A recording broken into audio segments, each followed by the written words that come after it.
Bem, para começar eu vou ter que me ajeitar e sentar direito, porque esse é o motivo do debate hoje. Um dos motivos do debate hoje. Exatamente a possibilidade de adaptação do homem no seu ambiente de trabalho, no seu meio ambiente. É a ergonomia, que recentemente abrigou um seminário aqui no Rio de Janeiro.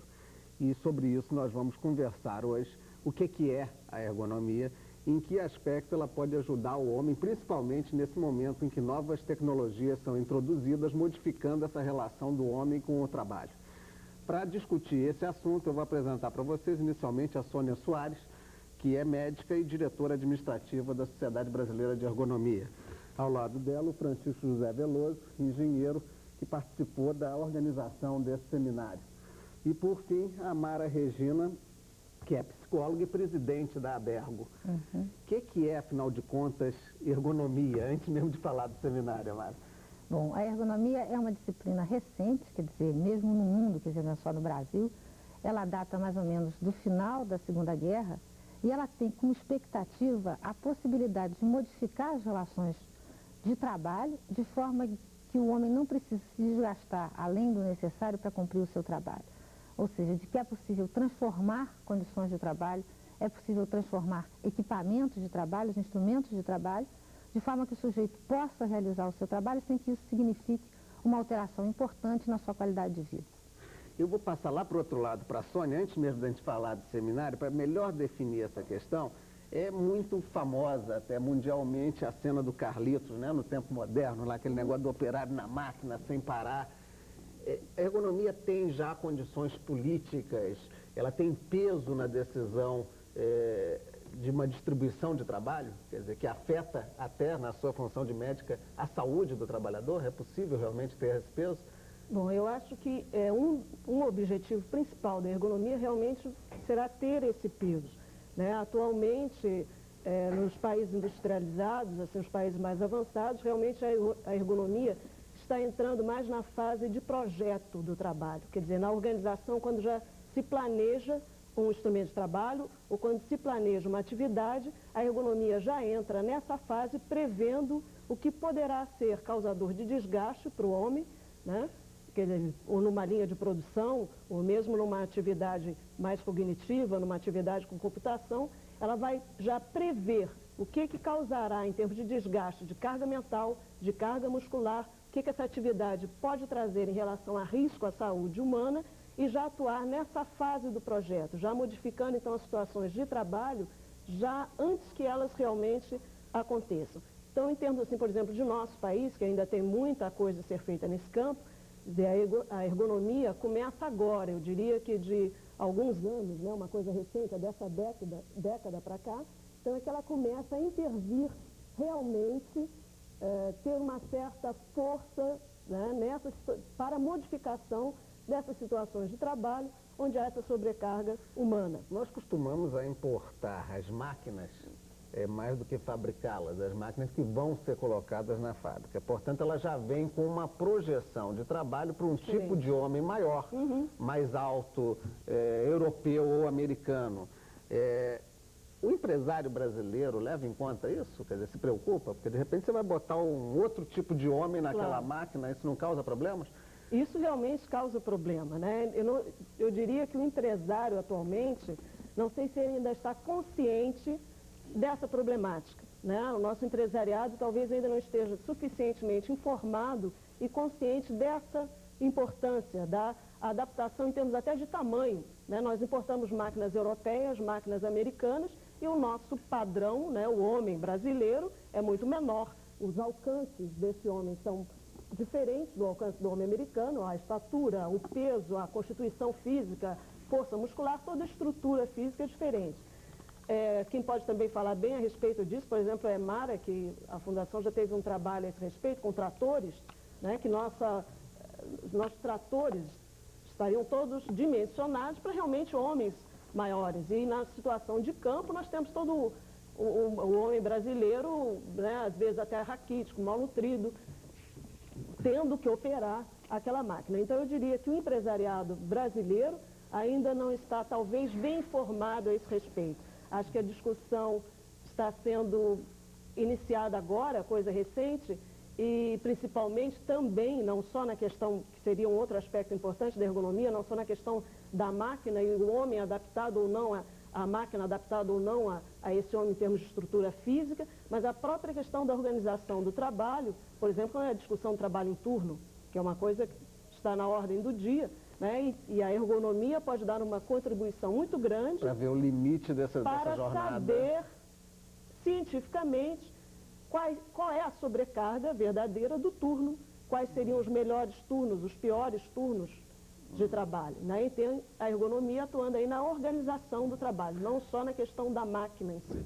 Antes de a gente entrar em detalhe, eu vou até pedir para o Francisco aí, que nessa intervenção que você já está querendo falar, você já pudesse dar para a gente um pouco de que se conseguiu nesse seminário, que tipo de avanço, ou se foi apenas um encontro para apresentar teses científicas. Houve assim, uma preocupação do avanço da ergonomia?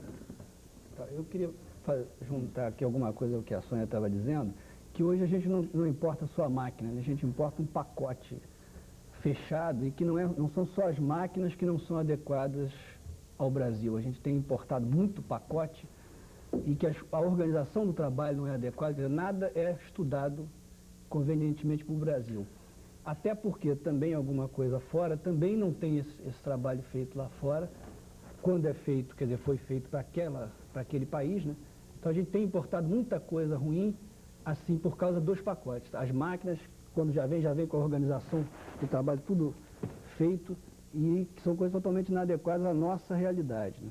Isso, digamos, foi uma plataforma ou foi uma coisa discutida nesse seminário de vocês? No seminário teve 96 trabalhos apresentados e algumas mesas de debate. Uma, por exemplo, foi sobre trabalho em turno, em que a gente já tem trabalhos feitos, bastante trabalho feito por ergonomistas no Rio e São Paulo sobre isso.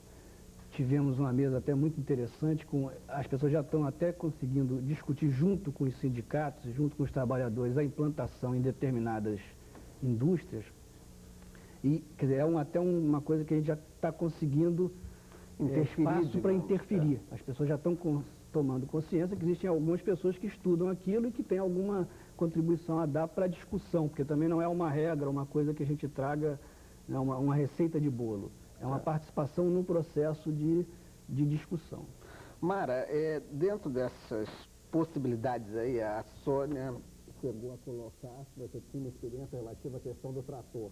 E outros aspectos poderiam ser lembrados de inadaptação, de problemas. Aquele que a gente mais conhece é o famoso negócio do garoto que vai estudar e senta na cadeira, então a cadeira não foi bem feita, já dá problema de coluna. Isso era o mais conhecido de todo mundo. Agora... Olha só. Eu acho que o exemplo mais fácil que a gente tem, que é um exemplo que convive com o cotidiano da gente, é o do ônibus, né? Quer dizer, a gente olha o nosso ônibus urbano, né? Que em geral, mesmo que ele seja feito aqui, ele é um modelo Volvo, ele é um modelo Mercedes-Benz, portanto, modelos alemães, suecos. Você vê o nosso homem trabalhando no ônibus, fica absolutamente claro o nível de inadaptação que aquilo tem. Quer dizer, é difícil você ver um motorista de ônibus que não bota a almofadinha para conseguir uma postura mais próxima, que não bota o papelão quando está muito calor para conseguir mais ar, mais ventilação para ele. Que, obviamente, o que foi feito ali de ventilação, o que foi feito ali de dimensionamento antropométrico, não previa a nossa condição climática nem o nosso ônibus, né? Quer dizer, assim como você vê também, quer dizer, eles estão sempre com aquele paninho aqui atrás, né? Que é buscando se proteger de alguma forma da insolação que incide sobre eles, sobre o calor, a calça sempre arregaçada por causa do calor do motor. Isso, quer dizer, na Alemanha ou na Suécia, pode não ser uma questão grave, que você tem aquele calor do motor, né? Porque, inclusive, a situação ambiente é fria, tem até uma compensação. Agora, no nosso caso, a 38 graus, 39 graus e mais o calor do motor, a situação se torna gravíssima, né? É óbvio que há solução para isso, não só a nível de modelo, como a nível do próprio equipamento, né? Quer dizer, hoje já tem, inclusive, grandes caminhões, que eles chamam de caminhões fora de estrada, que tem volantes retráteis, que, portanto, toda a acomodação é feita pelo próprio volante. O sujeito senta e põe o volante na altura que é necessária a ele para poder fazer a manobra correta, né? Porque senão você vai implicar de que ele, além de trabalhar, ele tem que passar o tempo todo compensando a diferença que há entre ele e o instrumento de trabalho dele, que, obviamente, é uma sobrecarga de trabalho. Se ele tem que ficar o tempo todo com a perna numa dimensão que não é a correta, portanto, fazendo toda uma contração para ele poder assentar o pedal de forma correta, ele está se desgastando, além do que seria necessário para estar dirigindo o ônibus, tá? Muitas vezes, quando a gente fala nisso, as pessoas acham que a gente está propondo uma completa eliminação do que a gente tem no mercado. Não é isso. Agora, que tinha que haver uma preocupação de adaptação, tinha. O Instituto Nacional de Tecnologia está, através do grupo de ergonomistas, inclusive que ele tem lá, fazendo agora um convênio com o Exército Brasileiro, e subsidiado pela FINEP, para fazer um levantamento antropométrico do homem brasileiro, efetivamente cobrir o Brasil, porque a gente já tem algumas medidas antropométricas, por exemplo, de trabalhadores de indústria de transformação, algumas coisas tem, mas essa ideia, inclusive, das diferenças regionais, né, porque o que se projeta para o Rio Grande do Sul não pode ser semelhante ao que a gente projeta para Pernambuco, para Paraíba, existem diferenças claras do ponto de vista morfológico entre os dois grupos, né, quer dizer, passar a ser incorporado no próprio projeto, não só de condições de trabalho, mas também do próprio produto que vai ser usado, o tamanho da camisa, o tamanho da calça, quer dizer, a própria indústria que faz isso, tem que ter essa preocupação. Os mercados são diferentes porque os indivíduos são diferentes, né, e, portanto, você precisa ter o dimensionamento delas para poder fazer produtos adequados, condições de trabalho adequadas e produtos adequados. Do ponto de vista médico, Sônia, que tipo de doenças a gente poderia demonstrar e citar como as decorrentes de uma inadaptação do homem com o trabalho? Bom, teriam várias patologias, né? E a medicina do trabalho, ela vai estudar essas patologias. Mas, assim, exemplos que poderiam vir numa primeira abordagem, por exemplo, pessoas que trabalham com esse tipo britadeira, né, máquinas, instrumentos que vibram. Então, você tem toda uma vibração da mão e antebraço e do braço, podendo até levar a artrose deformante, a essa vibração mesmo, voltando ao exemplo do trator, né, o trator, o assento do trator vai vibrar junto com a vibração da máquina, certo? Uma máquina, por exemplo, de terraplanagem. Então, é essa vibração levando a uma vibração, uma alteração mecânica da coluna vertebral, que o homem não foi criado, né, ou adaptado, ele não recebe na natureza vibração no assento, quer dizer, uma situação completamente antinatural, e haveria uma degeneração precoce da coluna vertebral. Então, mostraria em pessoas jovens alterações de coluna vertebral típicas, né, que seriam processos degenerativos que seriam normais ou fisiológicos em pessoas de idade mais avançada. Então, existem já trabalhos, até na área internacional, modificando, quer dizer, trabalhos que aí participa o engenheiro, o desenhista industrial, o médico do trabalho, fazendo uma modificação nesse projeto do trator para que haja menos vibração e, consequentemente, que se diminua o risco à saúde. Né? Em termos, em relação a turno, como eu já falei, já também tem várias sugestões, né, conselhos que seriam dos melhores turnos para evitar as alterações de sono, os distúrbios de apetite, né, distúrbios até mesmo na vida social, porque a gente tem que lembrar a saúde do homem, né, no seu sentido amplo, quer dizer, não é só a saúde física, não é só a saúde mental, o conceito mais amplo de saúde, aceito atualmente, seria da saúde física, mental e social. Então, até que ponto um trabalho pode modificar, né, a estrutura física do homem, a sua saúde mental e até que ponto a sua saúde social. São conhecidos os casos daqueles que trabalham na jornada noturna e que a família tem uma jornada diurna.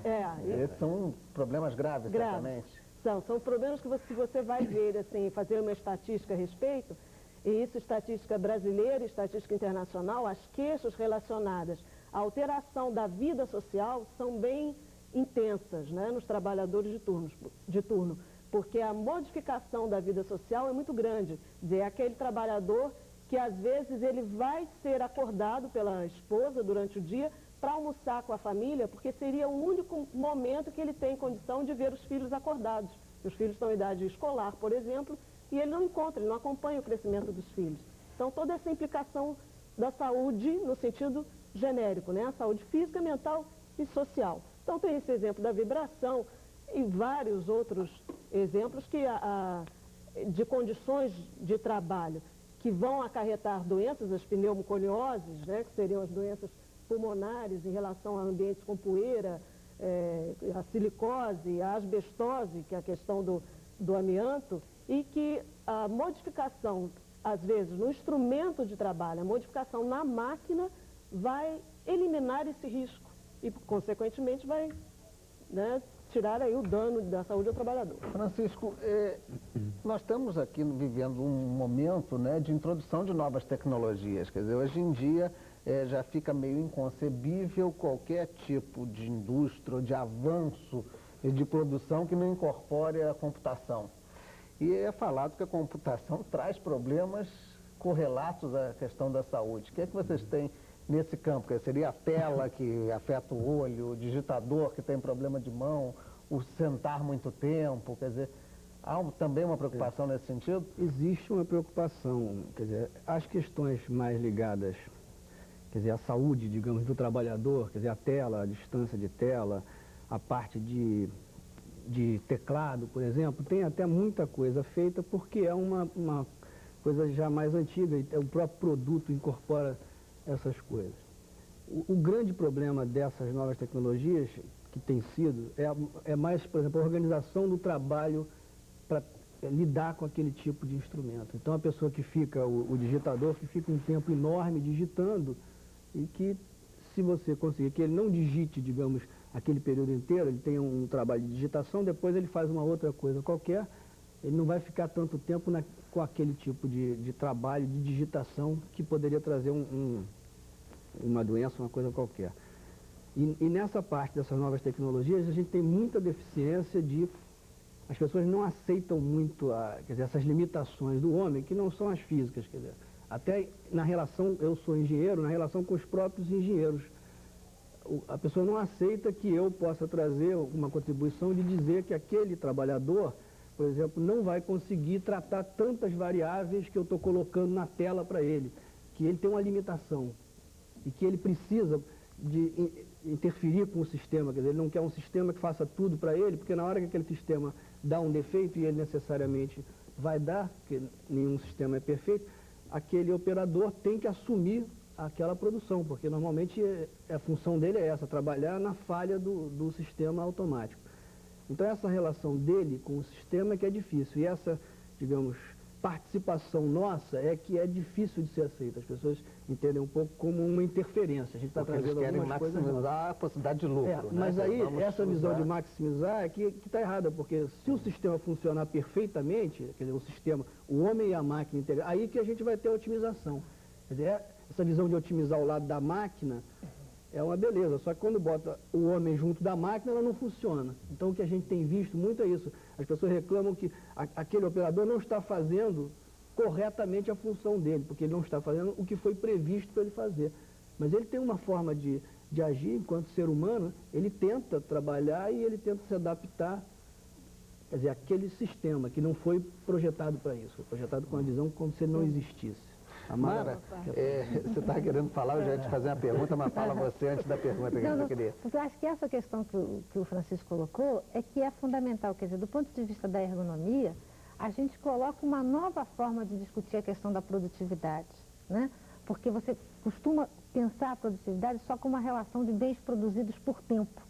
A gente quer que se incorpore essa noção de que há um homem fazendo essa relação e que, portanto, o desgaste a qual ele está submetido na hora que ele está trabalhando também faz parte dessa dimensão da produtividade e do rendimento dele, né? Quer dizer, que quando uma empresa produz muito, se ela produz muito à custa da saúde e da qualidade de vida dos seus funcionários, ela tem um prazo muito curto de sobrevivência dentro desse ritmo de produção, a não ser que ela se torne uma comedora de gente, quer dizer, uma troca permanente dos seus funcionários.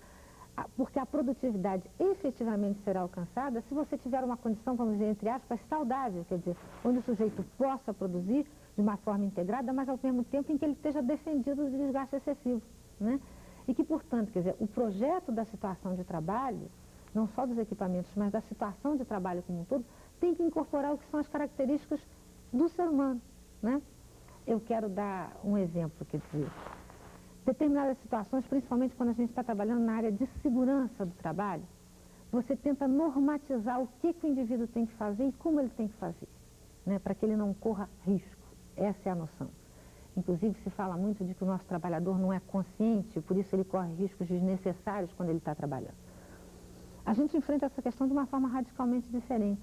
Quer dizer, efetivamente, se quando a gente...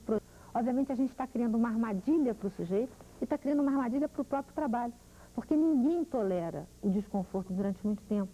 Então ele vai até fazer... da segurança que seja. Da segurança que seja, em qualquer situação. Há um limite para suportar o desconforto. Então vai chegar um momento em que ele vai romper com a legislação, com a norma de segurança. Obviamente com isso ele vai estar mais exposto. E o pior, quer dizer, quando o acidente acontecer, a gente vai dizer, mas ele não cumpriu a norma de segurança. Né? Quer dizer, além de tudo, você deu uma volta completa e ainda achou um culpado. Entendeu? Quer dizer, ele não cumpriu a legislação. Se se interrogar se efetivamente aquela legislação, aquela normatização que foi feita, comportava essa noção. As pessoas têm um limite de tolerância. Tá, antes de começar aqui, a gente estava conversando a respeito dessa grande discussão do metanol. Você dizia que por mais que fosse a preocupação de um frentista de posto com um manuseio, digamos, de um álcool misturado, onde se supõe que ele não deva tocar, ou não deva, né, ter um contato físico com essa nova mistura. Respirar também, né? Seria o quê? O momento, quantidade de trabalho, ele quer dizer, fatalmente ele descuidaria? Claro, quer dizer, na minha opinião é o seguinte, quer dizer, a gente quando está trabalhando, a questão central da gente é conseguir realizar o trabalho. Né? Quer dizer, você pensa as diversas pessoas, inclusive a gente não brinca muito com isso, porque quando a gente fala assim, não, isso aí é um problema do jeitinho brasileiro. Na maioria das vezes, o jeitinho brasileiro, do ponto de vista do trabalho, é dar um jeito de conseguir fazer. Mesmo que você não tenha o instrumento certo, mesmo que você não tenha a luva certa, você acaba dando um jeitinho de conseguir fazer. Principalmente por causa daquela questão que você falou antes, da importação da tecnologia, né? O sujeito está frente a uma máquina que não fala a mesma língua que ele, que fala inglês e ele fala português, que não tem o tamanho dele. Então ele vive tendo que dar jeitinho para conseguir trabalhar. Né? Quer dizer, se a gente imaginar o nosso frentista, primeiro ele está a céu aberto, ou está chovendo, ou está sol. Quer dizer, ele já tem condições que são do próprio ambiente que geram um nível de cansaço ou de desgaste. Né? Trabalhar a 38, 39 graus de céu aberto é uma coisa absolutamente infernal. Esse trabalho, o frentista está ali. Né? Quer dizer, então ele já tem uma condição ambiente onde ele está desprotegido. Segundo, você tem um problema de que as pessoas querem ser atendidas. Os diversas pessoas que vão parar com o seu carro no posto querem, e tem a fila, e tem a pressão. Então o que vai acontecer é o seguinte, você vai gerar uma contradição para cada um dos frentistas entre o ritmo necessário do trabalho para atender a demanda e o ritmo que ele precisaria ter para, ao mesmo tempo, fazer e se proteger. Né? Então esse nível de contradição, era isso que eu acho que a ergonomia traz como contribuição a essa discussão, é o seguinte, quem trabalha é uma pessoa. Ele não deixa de ser pessoa porque está trabalhando. Portanto, todas essas coisas que nos afetam quando a gente está em casa, quando a gente está andando, também nos afetam quando está no trabalho. Nós também procuramos conforto, nós também apresentamos cansaço, nós também temos fadiga. E o trabalho não pode ser projetado desconhecendo isso, né? De que quem trabalha tem todas as características de um ser humano que não está trabalhando, né? E que isso tem que ser respeitado. Do ponto de vista, Sônia, da luta para mudar esse quadro, você é diretora administrativa da associação, que a Mari é presidente, o Francisco também do Conselho Fiscal. Conselho Fiscal. Quer dizer, estamos todos aqui na direção, digamos assim, da associação. Existe uma coisa mais concreta ainda em termos de futuro do que essa coisa que o Francisco já falou, que é a possibilidade já da discussão com os sindicatos, quer dizer, uma linha de ação. Existem outras metas concretas que vocês pretendem implementar no sentido de que até a programação das máquinas seja levada em conta, então, a questão do homem? Bom, acho que a linha concreta, além dessa de contato com os sindicatos, são os contatos com as próprias empresas, né? Nós temos agora no Rio, São Paulo principalmente, mas também tem um grupo grande em Santa Catarina, que também faz ergonomia, e que está... Quer dizer, não só é a Bergo aí, né? São os grupos que trabalham em ergonomia no Brasil, que está procurando esse contato de todos os lados da empresa. Quer dizer, não é só o lado do sindicato, que às vezes pode parecer ao empresário que fosse uma coisa muito unidirecional, né? Seria, vocês vão me dar soluções que vão só defender o trabalhador porque vocês estão a favor do sindicato, uma coisa até certo ponto maniqueísta que às vezes determinados empresários têm, né? Que seria a favor do operário contra o capital, coisas desse tipo. A discussão não é ideológica, não é maniqueísta a esse ponto. Então, existem várias frentes aí de atuação. A frente com o sindicato, as frentes dentro da empresa mesmo, porque nós temos profissionais que em ergonomia que trabalham ou como engenheiros, ou como médicos do trabalho, ou administradores, né, em empresas. Então eles têm atuação do lado empresarial, do lado do que seria, entre aspas, aí, o patrão, de divulgação, né, de orientação, de atuação em projetos. Então isso o metrô do Rio, o metrô de São Paulo já tem projetos nessa área, a própria Petrobras tem projetos nessa área, já da ergonomia atuando em projetos, né, dentro, a empresa tomando a iniciativa, não só o sindicato lutando para que a empresa tome aquela iniciativa. Então, e além disso, já formando também uma linha de ação em termos dos estudantes, né, em termos das pessoas que estão sendo formadas, engenheiro, que está sendo formado médico agora, que está sendo formado administrador. Então, a Bergo teve essa preocupação em tentar introduzir aí a ergonomia no currículo da enfermagem, do trabalho, por exemplo, né, tentar então entrar com a ergonomia como disciplina nos currículos normais das outras faculdades, certo? Agora, por exemplo, na SBPC, desse ano e de anos anteriores, a ergonomia também já foi uma área debatida, né? Já foi uma área que teve seu espaço próprio para informação geral do estudante, daquele que está sendo formado, do empresário e do próprio trabalhador. Bem, vamos aproveitar, já que a gente está encaminhando aí para o final do nosso programa. Você é médica da Petrobras, está trabalhando com essa questão da segurança do trabalho, dos problemas decorrentes, né, da relação de trabalho. O Francisco, eu não sei, para a gente tentar encerrar, ficando mais claro, quer dizer, a sua atividade de engenheiro já está vinculada a esse tipo de proteção? Eu trabalho no metrô e num setor em que nós temos uma área de ergonomia, especificamente. Quer dizer, no caso, projetando a questão do trabalho. Do trabalho, interferindo nos novos projetos. A gente, inclusive, conseguiu um trabalho grande sobre o Centro de Controle do Metrô e tem um grupo de ergonomia que já tem uns 4 anos de formado, que a gente vem aos pouquinhos conseguindo espaço para começar a interferir. Você, Mara, rapidinho, que a gente está estourado, só para exemplificar. Eu sou psicóloga, minha formação é em psicologia, e eu trabalho na Fundação Getúlio Vargas, num centro chamado Centro Brasileiro de Ergonomia Cibernética, onde a gente faz pesquisa em ergonomia.